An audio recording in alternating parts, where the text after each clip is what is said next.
Alors, salut tout le monde, bienvenue dans le web journal de Radio-Québec. On va parler aujourd'hui, on va revenir sur la stratégie du président Trump depuis l'inauguration de Joe Biden.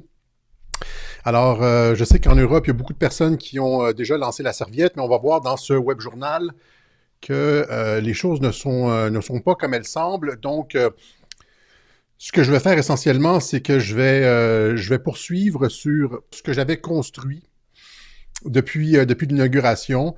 Donc, tout ce que j'ai expliqué depuis l'élection, hein, qui nous a surpris, elle aussi, cette fausse défaite. Donc, tout ce que j'ai expliqué lors de cette élection-là, je veux dire, suite à l'élection, est toujours valable. Les preuves qui sont détenues par le camp Trump sur la fraude électorale, sur les serveurs, donc essentiellement, c'est ça. Tout ce que j'ai expliqué depuis le début est toujours valable. Ce que j'ai à faire aujourd'hui, c'est montrer que le passage temporaire de Biden à la présidence fait partie d'une stratégie délibérée mise de l'avant par le camp Trump.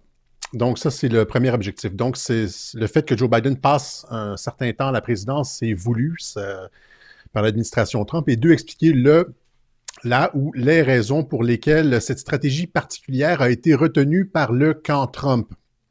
Faut faire attention lorsqu'on parle de stratégie du camp Trump. À ce moment-ci, il faut commencer à faire très attention. Ça fait à peu près un an et demi que les gens disent dans les commentaires Alexis, tu dévoiles toute la stratégie. Comment ça se fait que si toi tu le sais, l'État profond n'est pas au courant de tout ça?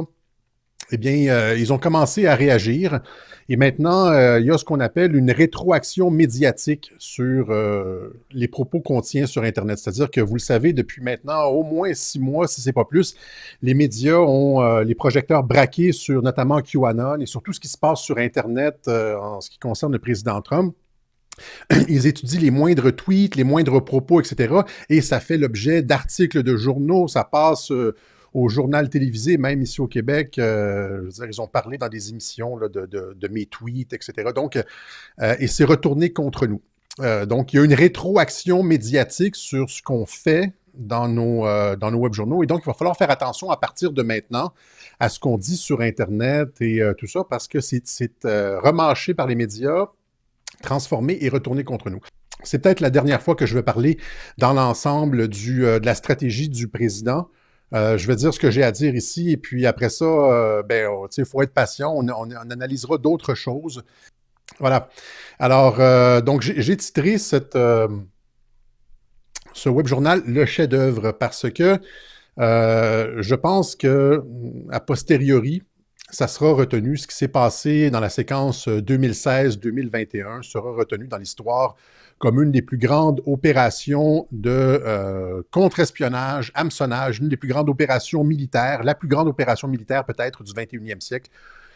Au même titre que, je veux dire, la bataille des 300 Spartiates aux Thermopyles, on se rappelle encore une fois, presque 2500 ans plus tard, du sacrifice de Léonidas et tout ça. Et je pense que ce qui est en train de se passer aux États-Unis, c'est de ce calibre-là. C'est pour ça qu'on dit, c'est pour ça qu'on a entendu beaucoup répéter cette phrase, ça va être biblique, it's gonna be biblical. OK? Alors, évidemment, pour que ce soit comme ça, il faut être capable de déjouer l'ennemi. Okay? Et être plus intelligent que l'État profond. Comment on fait pour être plus intelligent que l'État profond? Une des stratégies, une des premières, une des principales stratégies, c'est faire croire au camp adverse qu'il a gagné. OK? Je vous ai montré souvent le clip, je ne vais pas le repasser, là, It's Gonna Be Biblical, le clip du film Law Abiding Citizen avec Gerald Butler, que j'ai revu hier soir, ou avant-hier soir, où est-ce qu'il dit I'm going to bring the whole corrupt structure down on your head. It's going to be biblical. Hein, je vais faire s'effondrer toute la structure corrompue, pourrie sur ta tête, sur votre tête. Ça va être biblique. Tu sais, il va faire s'effondrer. Bon. Et c'est ça que Trump est allé faire. Hein. Drain the swamp, c'est ça, assainir le marais. C'est de faire s'effondrer toute la structure pourrie, corrompue aux États-Unis. Mais il y a un clip, il y a une autre partie du clip plus tard dans le film où est-ce que, c'est à la fin du film, Gerald Butler se fait attraper par le policier Jamie Foxx et justement il lui dit, je veux dire, tout l'art réside dans le fait de faire croire à son adversaire qu'il a gagné. Okay? Parce que qu'est-ce qui se passe quand un adversaire pense qu'il a gagné? Eh bien, il baisse sa garde.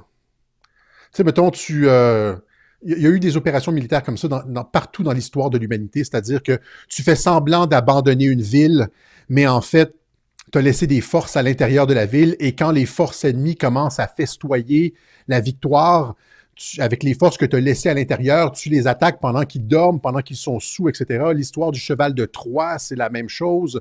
L'histoire de cette traversée de George Washington, dont on va parler un peu plus tard, c'est encore une fois la même chose. Il a attaqué le 24 décembre, alors que les forces hessiennes étaient le 25, je pense, avaient fait la fête le 24, étaient complètement saouls, dormaient, il les a pris par surprise.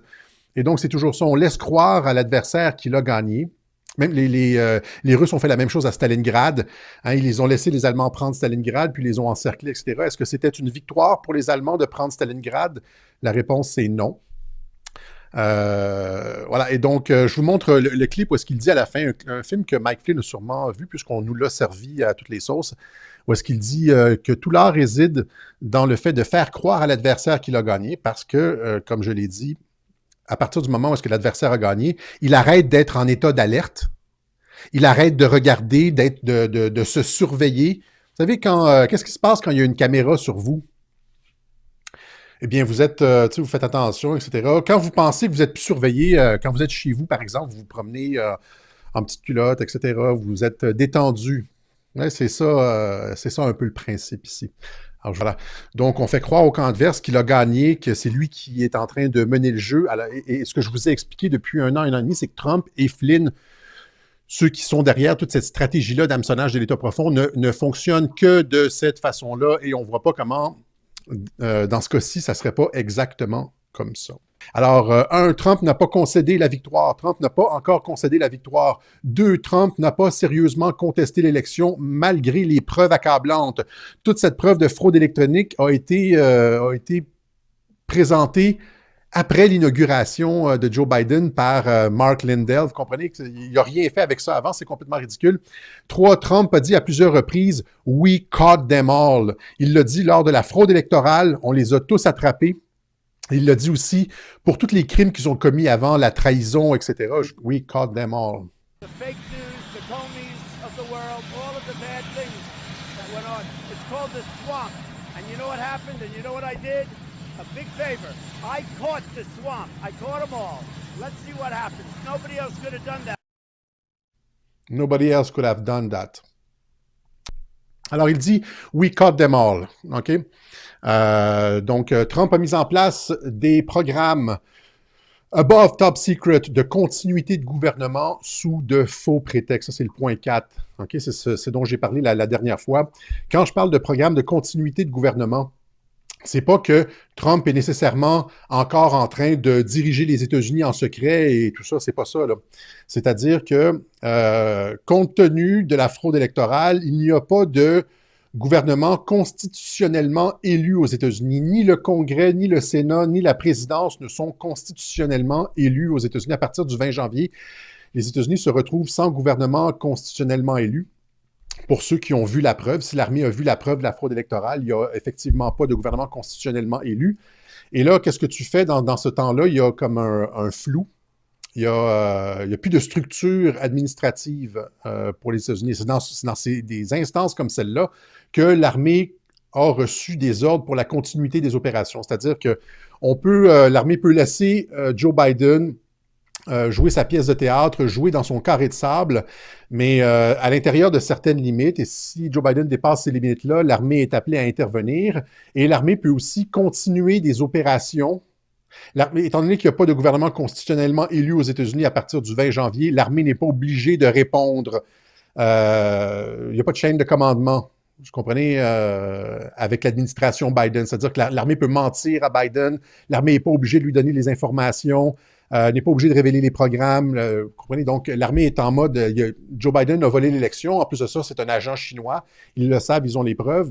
Ils sont Donc, ils opèrent sous un programme de continuité de gouvernement. Okay? Il y a aussi le fait que, à partir du moment où la fraude électorale est révélée, parce qu'elle va être révélée, c'est ce que dit d'ailleurs Sidney Powell, à partir du moment où la fraude électorale est révélée, on entre dans un, je veux dire, c'est comme une boîte de Pandore. Là non plus, il n'y a pas de gouvernement constitutionnellement élu. Et l'armée a reçu ses ordres de l'administration Trump, de l'ancienne administration, en cas d'absence de structure de pouvoir. Okay? Si l'administration Biden est invalidée, okay? Donc le temps de tenir des élections, etc. Voilà. Donc, 5, Trump a signé un ordre exécutif en 2018 lui octroyant des pouvoirs extraordinaires en cas d'ingérence étrangère lors de l'élection. Tout ça a été planifié d'avance. Okay? Trump a nommé des spécialistes, le spécialiste en guerre asymétrique, Chris Miller, une semaine après l'élection. Donc, pour gérer exactement ce genre de situation, je veux dire, des révolutions colorées, un vide juridique, un conflit asymétrique sur le territoire américain, etc. Une continuité de gouvernement. Chris Miller, c'est le spécialiste là-dedans et Trump l'a nommé. Vous comprenez? Donc, c'est comme si ça fait partie d'un plan. Le général Flynn a demandé aux soldats digitaux de ne pas se décourager, mais de se réengager pour poursuivre des opérations comme George Washington à un moment crucial de la guerre d'indépendance. Flynn a dit hold the wine après l'inauguration de Joe Biden. Flynn a dit c'est pas terminé, je ne concéderai pas l'élection, lui non plus. Flynn a dit que des événements historiques sont à venir d'ici peu. Okay, donc, tout ça continue. Après ça, William Barr, contre toute attente, William Barr n'a pas enquêté sur la fraude électorale. J'ai tout expliqué ça, c'est comme un espèce de récapitulatif. Donc, William Barr qui a pavé la voie à la présidence Joe Biden, c'était voulu. Cependant, William Barr a fait de Durham un special counsel et a reporté la conclusion de l'enquête après l'élection. John Durham, qui enquête sur Biden, sur Obama, toute la haute administration Obama, pour des crimes de haute trahison qui sont passibles de la mort.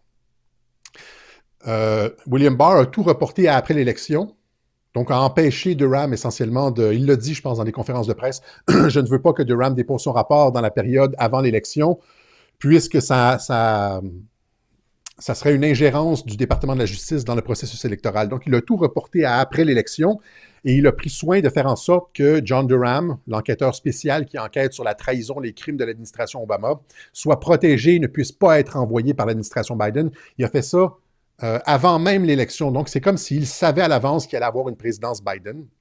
J'ai tout expliqué ça dans les web journaux précédents. Je vous montre ce sur quoi Durham enquête. Encore une fois, dans le sens où Trump a dit « nous les avons attrapés, le filet s'est resserré, ils ont toutes les preuves, c'est scellé, c'est attaché, nothing can stop what is coming », c'est ficelé essentiellement, qu'il a dit.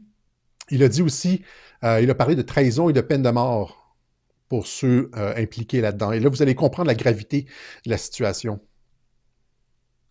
Sir, the Constitution says treason is punishable by death. You've accused your adversaries of treason. Who specifically are you accusing of treason? Well, I think...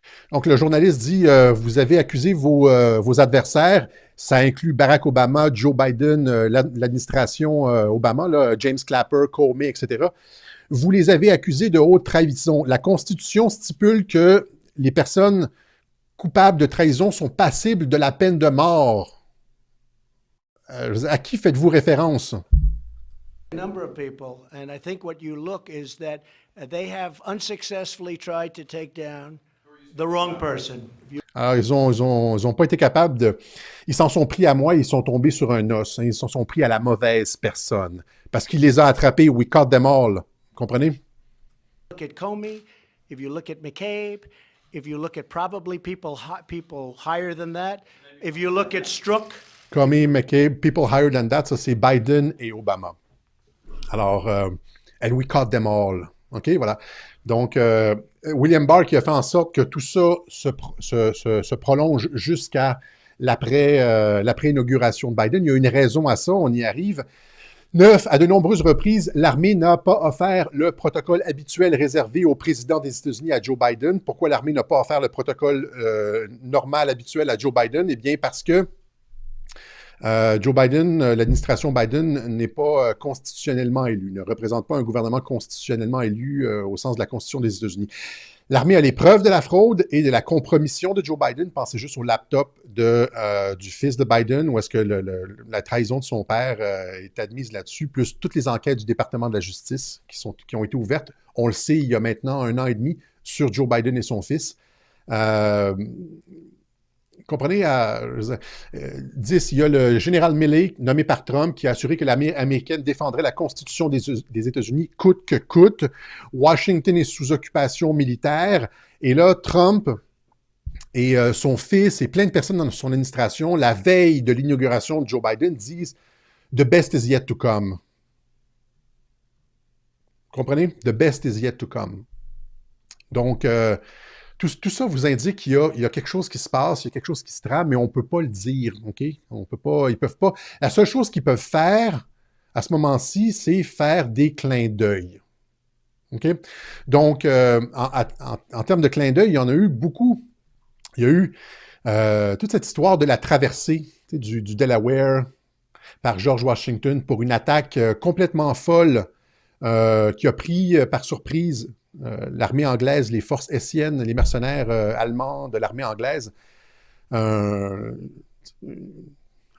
fait d'armes historique de la guerre d'indépendance. Ça, c'est sorti en premier. Personne ne connaissait ça auparavant. Hein. C'est sorti la première fois le 17 octobre, pas le 17 octobre, je pense que c'est le 31 octobre 2017. Okay, c'est QAnon qui a sorti ça. Donc, Military Intelligence and State Secrets Anonymous. Donc, on a vu cette...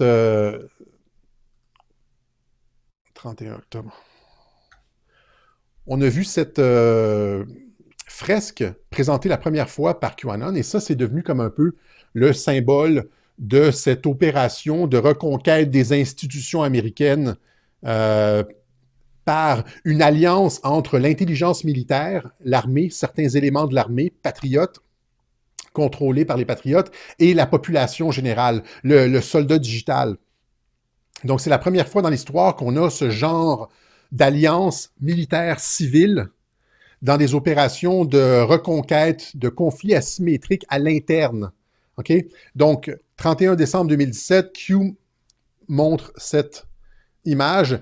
Michael Flynn, après, je veux dire, la certification des électeurs, le 6 ou le 9 décembre, je ne me rappelle plus, revient avec ça le 31 décembre 2020. Il parle de ça, et c'est là qu'il demande le 30 jours, il parle de George Washington, etc.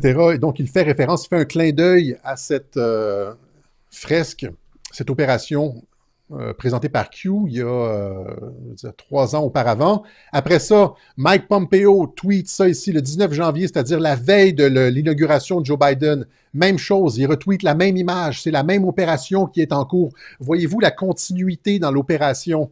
Donc, Pompeo, à la veille de l'inauguration de Joe Biden, continue à faire un clin d'œil aux anonymes sur Internet, à l'armée des soldats digitaux aux États-Unis. Et puis, par la suite, qu'est-ce qu'on voit le 15 février, même après l'inauguration de Joe Biden? Ça, c'est le département de la Défense qui clique la même image. Ce sont des clins d'œil aux anonymes pour vous dire de ne pas vous en faire, que l'opération est en cours, que ça continue même sous Joe Biden. Voyez-vous la continuité? Okay? Ça continue sous Joe Biden, c'était prévu. Ça s'ajoute à tous les tweets du département de la Défense, donc le tweet controversé ici, The Calm Before the Storm. Hein? Ça, si vous voyez ici le président, ça c'était CNN. Le président fait un clin d'œil, il dit, les journalistes lui demandent, c'était quoi Calm Before the Storm? Et là, le président dit « You'll find out hein, », vous verrez bien qu'est-ce que c'est « Calm Before the Storm », c'est devenu le mantra de ceux qui suivent QAnon. Une des phrases clés avec « Where we go one, we go all »,« Calm Before the Storm »,« Nothing can stop what is coming », etc. Donc, il y a eu aussi ce tweet du département de la Défense, « Hold the line ». Il y en a eu plusieurs comme ça, ce tweet-là. Il y a eu, juste après le « Calm Before the Storm », il y a eu un autre tweet avec 17 avions. 17, ça revient toujours 17. Je vous montre un clip où est-ce que le président ne cesse de répéter 17, 17, 17, 17, 17, hors contexte. C'est toujours des 17 qui ont rien à voir avec la réalité, c'est-à-dire Al-Baghdadi, on l'a pourchassé pendant 17 ans. Ils l'ont pas pourchassé pendant 17 ans. Et là, rappelez-vous ce que je vous ai dit lors du dernier web journal de la polysémie. C'est-à-dire que le président tient un discours, puis après ça, il y a comme deux niveaux de langage. Il y a des clins d'œil qui se font dans le discours, qui sont insérés dans les discours de Donald Trump, et ça, les 17, c'est un exemple de ce genre de clin d'œil. No, really, who are the 17%? Who are they? Who the hell are the 17%? Anybody in here from the 17%? Don't raise your hand, it may be dangerous. 17, 17, 17, 17, 17, 17, 17, 17, 17, 17, 17, 17, 17,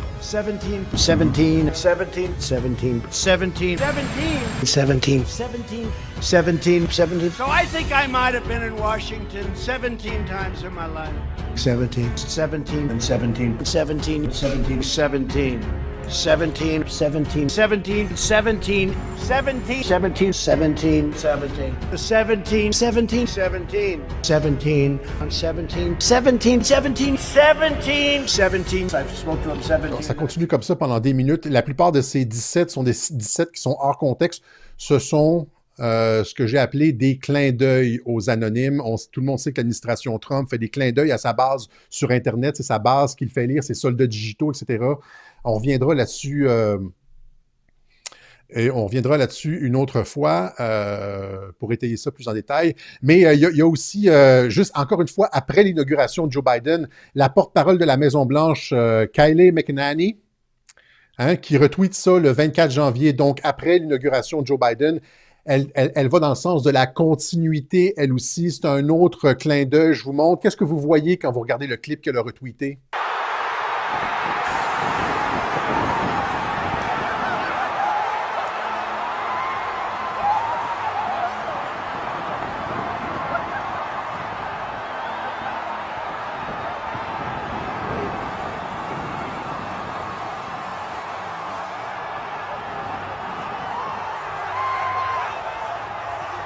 Vous voyez le numéro 17. Donc, même après l'inauguration de Biden, c'est comme on vous dit, ça continue. Continuez à suivre le 17. L'opération est en cours. Même chose avec le département de la Défense qui tweet encore une fois cette traversée du Delaware. J'ai trouvé un clip, il y a un clip intéressant.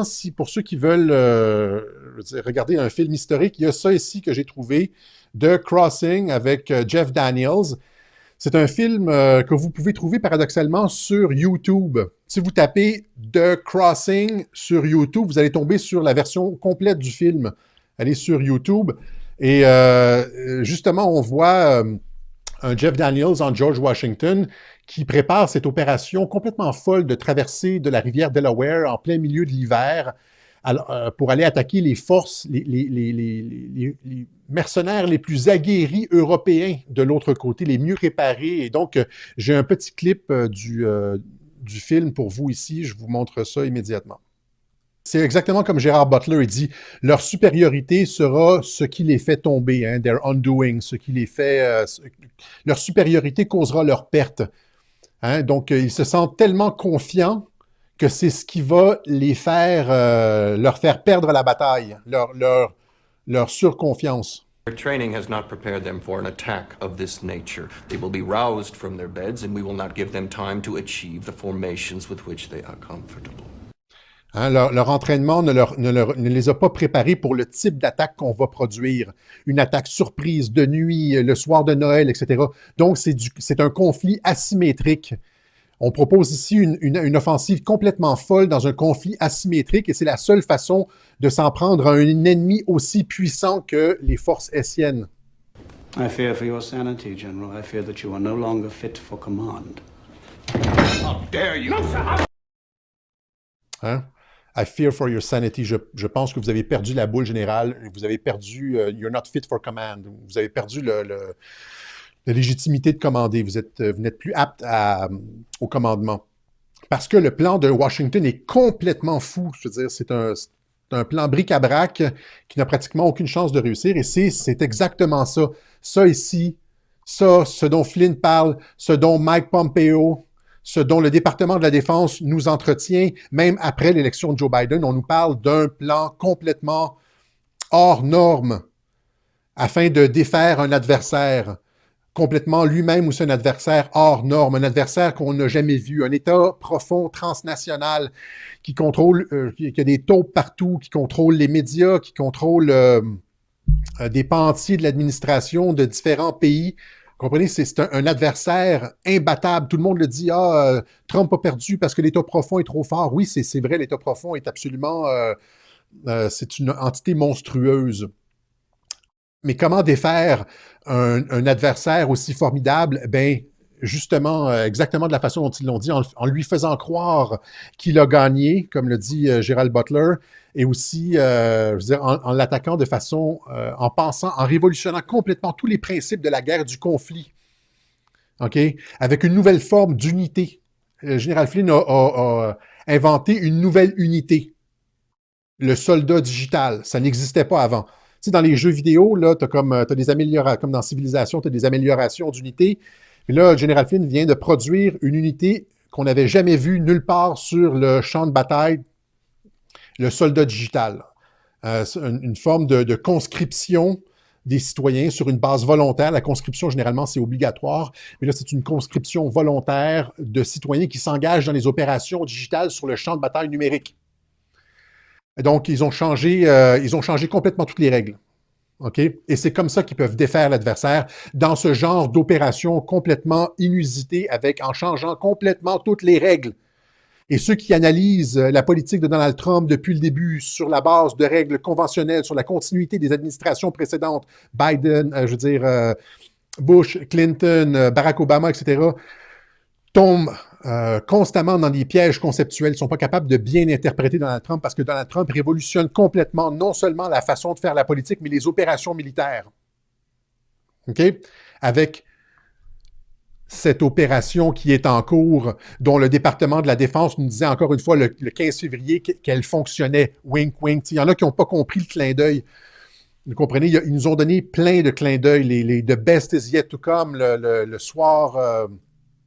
la veille de l'inauguration, The best is yet to come, we caught them all, this is treason, etc. Ils ont tout.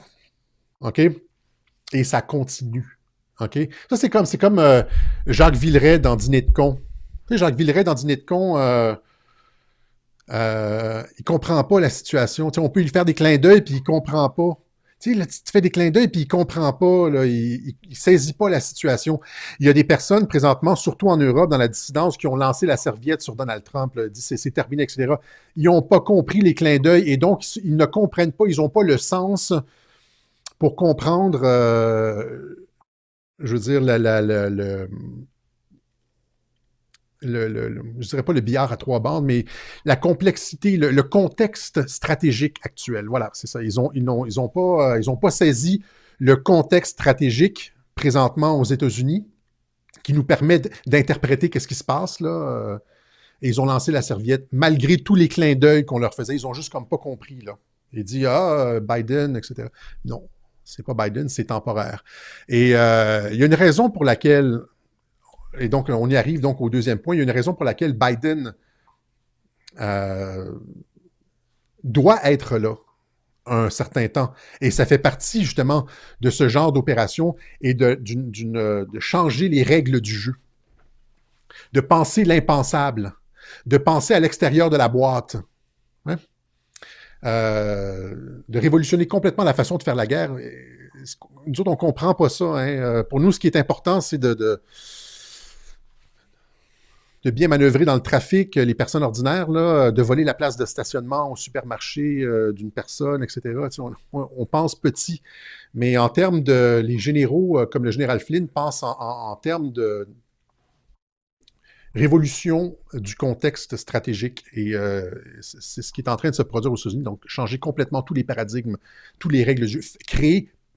Ne jamais jouer selon les règles de l'adversaire, mais créer ses propres règles. Et c'est ça qu'ils sont en train de faire. Donc, pourquoi est-ce que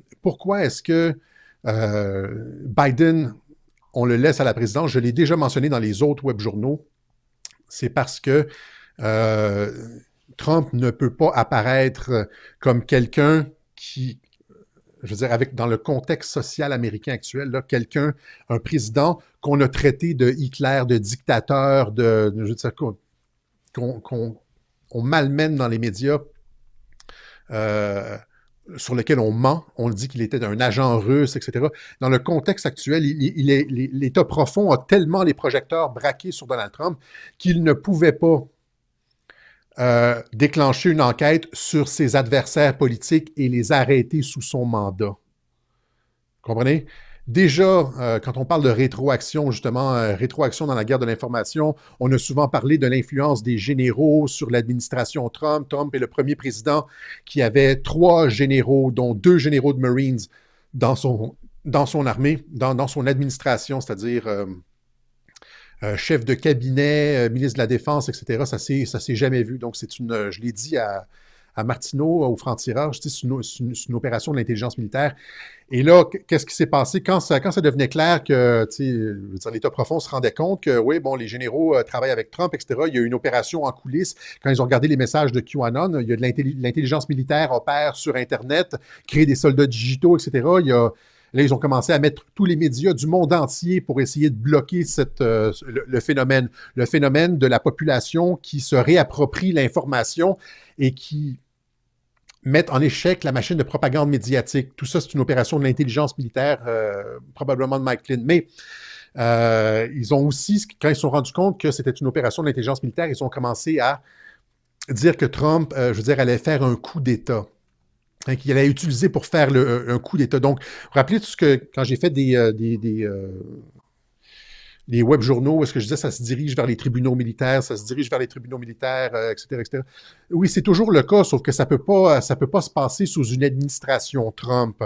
Regardez la pression qu'ils ont mis sur Trump. Ça, c'est un florilège de quelques-uns des articles. Il y en a des centaines d'articles où est-ce qu'on dit Trump va faire un coup d'État, Trump va utiliser l'armée pour faire un coup d'État. Donc, c'est comme si, ils écoutent ce qu'on dit, les soldats digitaux, quand on dit qu'il va utiliser l'armée, puis après ça, ils prennent ça, puis ils l'utilisent dans une machine de propagande contre le président. C'est de ça dont je parle quand je parle de rétroaction. Donc, some among America's military allies believe Trump deliberately attempted a coup and may have help from federal law enforcement officials. Donc, Trump essaie de faire un coup d'État avec l'aide de certaines des agences du renseignement fédéral. A Donald Trump coup if he loses in 2020 with all the norms he's busted, don't rule it out. USA Today. Donc, si Trump perd en 2020, est-ce qu'on sera en présence, est-ce qu'il sera tenté de faire un coup d'État? Ça serait pas surprenant avec toutes les normes qu'il a brisées jusqu'à maintenant. Ex-Pentagon chief are taking the threat of a Trump military takeover seriously. Pentagon brass on red alert over Trump coup plotting. Ça, c'est, je pense que Normand Lester en a parlé ici aussi. Le Trump est en train de préparer un coup d'État parce qu'il a changé le chef du département de la Défense après l'élection. Il a mis Mark Miller. Mark Miller, c'est un spécialiste de la guerre asymétrique. Donc, ils sont tous sautés là-dessus. Is Trump planning a coup d'État? Vous comprenez? On l'a présenté comme un Hitler potentiel. Hein? The New Führer, etc. Donc, dans ce contexte-là, c'était pas possible pour Trump de procéder aux arrestations sous son mandat. Normalement, je veux dire, vous comprenez un peu ce que je veux dire. C'était donc la meilleure chose à faire, c'était étant donné que l'élection avait été volée, qu'on se retrouvait dans un vide constitutionnel à partir du 20 janvier, laisser une administration Biden fantoche en place avec des programmes de continuité de gouvernement, le temps que Durham dépose ses accusations. Je veux dire, arrête des gens, dépose des accusations, etc. Imaginez, rappelez-vous ce qui s'est passé l'été dernier, quand George Floyd est mort aux États-Unis. George Floyd, il y avait le policier qui lui avait mis le genou sur le cou, etc. Il était décédé.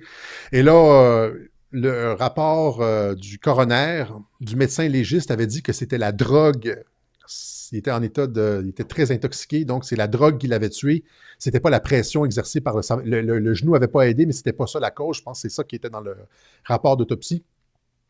Rappelez-vous qu'est-ce qui s'est passé. Qu'est-ce qui s'est passé quand George Floyd, un criminel, un nobody, un junkie, un drogué, tu sais, comme quelqu'un qui se situe pas loin de la lie de la société, est décédé. Qu'est-ce qui s'est passé? ça. As we go to air tonight, the United States of America is unravelling for all the world to see as race riots leave many of the nation's biggest cities burning in almost unimaginable scenes.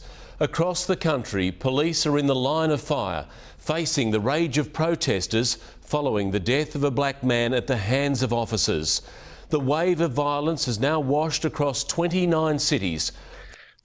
Des émeutes sans précédent dans 29 villes, toutes les grandes villes américaines à feu et à sang pour un kidam. New York, Los Angeles, New Orleans, Seattle and Minneapolis, ground zero for that anger and outrage now being vented by so many Americans. In a country gone to hell, a loaded assault rifle snatched by a private guard at gunpoint as officers are dangerously outnumbered, surrounded. Officers being chased by the group here.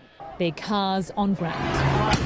LA has survived a history of race riots. It's in one. Fell, America unravelled before our eyes. A block from the White House, buildings burn. The National Guard moving into American streets. Not just the big cities, even Ohio is. Demonstrators set fires citywide.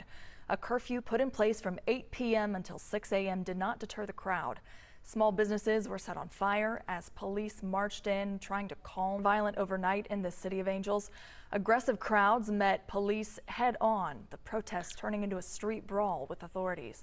Multiple people were detained and police are now declaring the protest Police, as you mentioned, that police station has tonight been torched by protesters who knocked down tonight. Des postes de police en feu, des policiers qui sont morts. Il y a plusieurs personnes qui sont mortes dans ces émeutes-là. Des coups de feu partout. Donc, un état d'insurrection aux États-Unis à la veille de l'élection présidentielle pour un kidam. Hein, pour George Floyd. Bon, c'est évidemment, ça aurait été préférable qu'il ne meure pas et puis tout ça. Mais et là, imaginez, donc ils sont capables, l'État profond, les médias sont capables de, parce que ça a été, les médias ont soufflé sur les braises de la haine, comme on dit. Hein. Ils ont soufflé sur l'insurrection en disant que c'était pacifique, que c'était justifié, que il y a des clips entiers de ça. Hein. Ils ont participé à cette révolution colorée-là contre le président Trump. S'ils sont capables de déployer ce genre d'opération pour un kidam, imaginez si Barack Obama était arrêté par John Durham, comme il est censé le faire. Imaginez, là on n'est plus... là, c'est comme... on entre en territoire sécessionniste. Des États comme la Californie, New York, etc. pourraient vouloir faire sécession. On entre en territoire révolutionnaire. Donc, c'est comme si, lors des émeutes l'été dernier, l'État profond, les médias, les démocrates ont montré de quoi ils étaient capables avec un kidam. Et là, c'était un avertissement. Imaginez si vous touchez à Barack Obama. Trump l'a dit, « We caught them ». Et la trahison est punissable de mort. Imaginez, là, vous n'êtes pas au courant, mais je veux dire, il y a littéralement des dizaines d'articles qui disent genre Barack Obama, l'homme le plus respecté depuis 11 ans, Barack, the most admired man in 11 straight years. Même chose avec Michelle Obama, c'est la femme la plus admirée, the world most admired. Tu sais, c'est comme le couple chouchou selon les médias, etc. Imaginez si c'est pas un kidam qui se retrouve face à la mort, mais si c'est l'homme le plus admiré de la planète qui se retrouve, qui fait face à la chaise électrique. Imaginez le genre de... Alors, quelles étaient les options pour les patriotes? Les options pour les patriotes étaient de faire en sorte d'enlever l'objet de la haine, d'enlever l'objet de la frustration. C'est-à-dire que si Barack Obama, si la justice est indépendante de Trump, si les militaires sont indépendants de Trump et la justice est indépendante de Trump et la justice procède à des arrestations de haut lieu, de haut niveau sous Biden, contre qui est-ce qu'ils vont manifester? C'est-à-dire, il n'y a plus d'objet de la colère. On ne peut plus accuser Trump d'être un dictateur. On ne peut plus accuser Trump de faire un coup d'État. On ne peut plus accuser Trump de se venger de ses opposants politiques. Vous comprenez? C'est évidemment la seule façon de procéder. Que tout ça se passe alors que Trump n'est pas aux commandes. OK? Parce que sinon, les troubles sociaux auraient été trop importants et ça aurait probablement déchiré le tissu social américain si Trump était resté au pouvoir au moment des arrestations de possiblement Joe Biden, Barack Obama, etc. OK?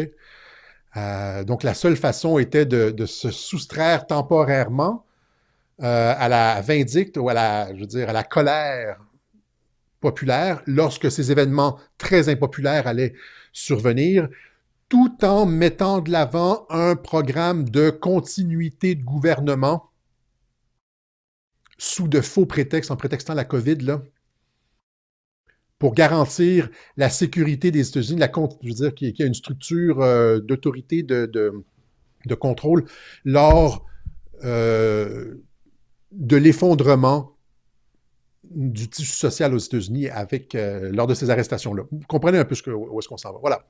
Alors, selon moi, c'est ça.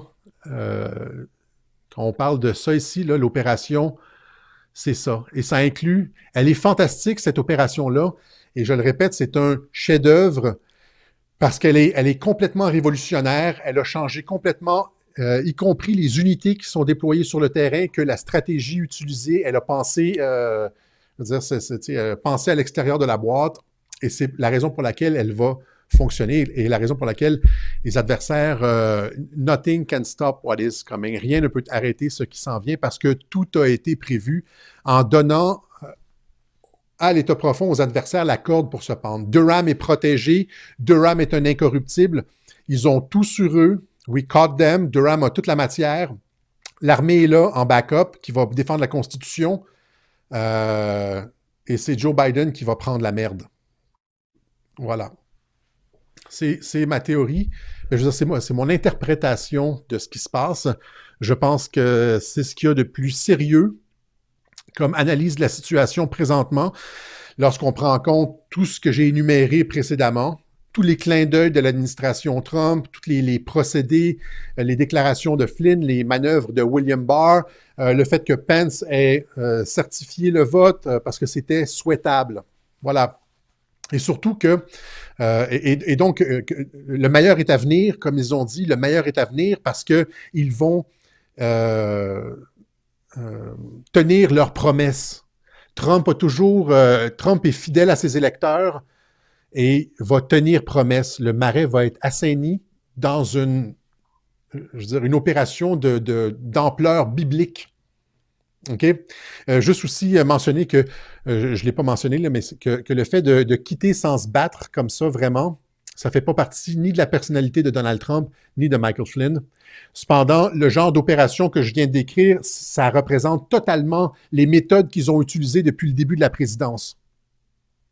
Alors, ce n'est pas dans leur personnalité de perdre et de lancer la serviette comme ils l'ont fait, alors que l'opération de hameçonnage, incluant une période Biden, va totalement dans le sens des méthodes qui ont été utilisées jusqu'à maintenant. Voilà. OK? Alors, maintenant, est-ce que j'ai autre chose à dire là-dessus? Non, pas vraiment. Je vais laisser ça comme ça parce que, comme je l'ai dit, il y a de la rétroaction maintenant, de la rétroaction médiatique. Donc, ils prennent ce qu'on dit sur Internet, ce qu'on présente comme une interprétation du plan, puis après ça, ils utilisent ça contre le président. Et donc, pour la première fois, je vais m'astreindre à un devoir de réserve à partir de maintenant, en ce qui concerne le plan. Au lendemain de l'inauguration, on était tous abattus. Vous comprenez? On était incapables de concevoir ce genre d'opération-là parce que, justement, on est des civils et nous autres, c'est le supermarché et c'est le trafic à tous les jours, 9 à 5. Et donc, on était abasourdis, on était assommés. On a été assommés au lendemain de l'élection, alors que Trump avait gagné haut la main. Et là, tout d'un coup, il y a eu le flip à 4 heures du matin. Et là, on se demandait qu'est-ce qui se passait. On était en territoire inconnu. Après ça, on a compris que tout ça était une stratégie pour dénoncer la fraude électorale. Et après ça, il y a eu l'inauguration de Biden. Là, on était encore une fois abasourdis, etc. Et quand on regarde les choses clairement, on comprend que ça n'aurait pas pu être autrement.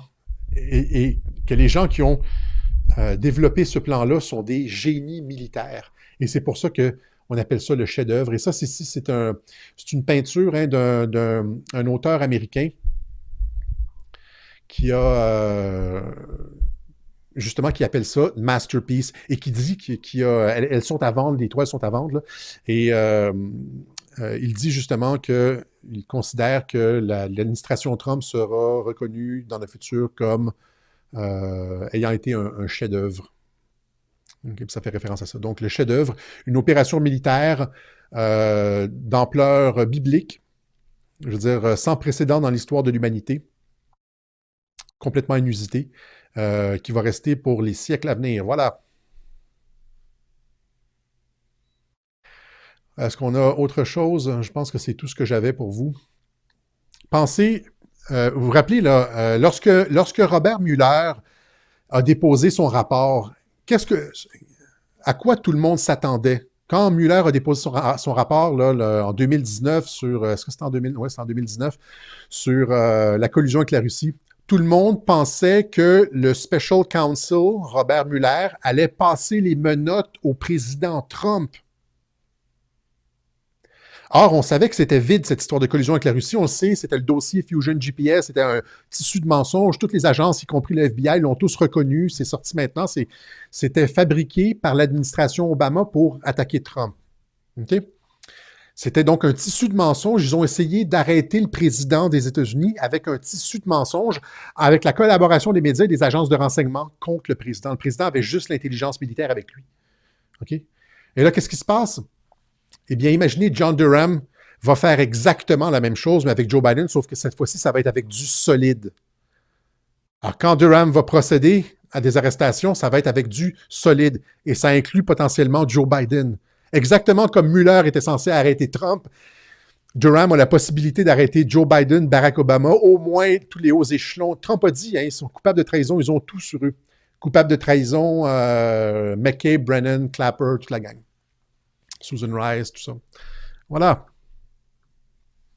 Durham, on ne sait pas c'est pour quand. La seule chose qu'on ne peut pas faire dans ce genre d'opération-là, c'est dire la journée de l'offensive. Imaginez, les dates ne fonctionnent jamais. C'est ça. Imaginez, il faut juste rester sur la logique. Okay? Imaginez, imaginez je veux dire qu'Eisenhower, en 1944, aurait dit « Nous allons débarquer le 6 juin sur les côtes de Normandie. » Ça serait la fin de l'opération, n'est-ce pas? Quand on donne la date, c'est la fin de l'opération et une partie de la stratégie consiste justement à créer du brouillard de la guerre. Alors, c'est normal qu'il y ait du brouillard, c'est normal qu'on se sente désorienté, etc., parce que si nous ne l'étions pas, l'État profond non plus ne le saurait pas. C'est normal. Mais encore une fois, rester sur les fondamentaux. We caught them all. Je veux dire, j'aurais pu... j'en ai parlé, ça fait 2 ans que j'en parle. Ils ont toutes les informations, ils ont les serveurs, ils ont même la preuve de la fraude, ils ont tout. Et ça, c'est dans les mains de l'armée, c'est dans les mains de Durham. Là, maintenant, c'est à eux d'agir. Voilà, ça complète mon interprétation. Souvent, je dis ça, hein, comme autour du mois d'octobre, j'ai dit ça a complété mon interprétation, ce que j'avais à dire sur la COVID, ça a complété mon interprétation sur l'élection. Sur ça, ça complète mon interprétation de la séquence post-inaugurale. Comprenez qu'il y a un plan. Il ne peut pas y en être autrement. Il ne peut pas en être autrement.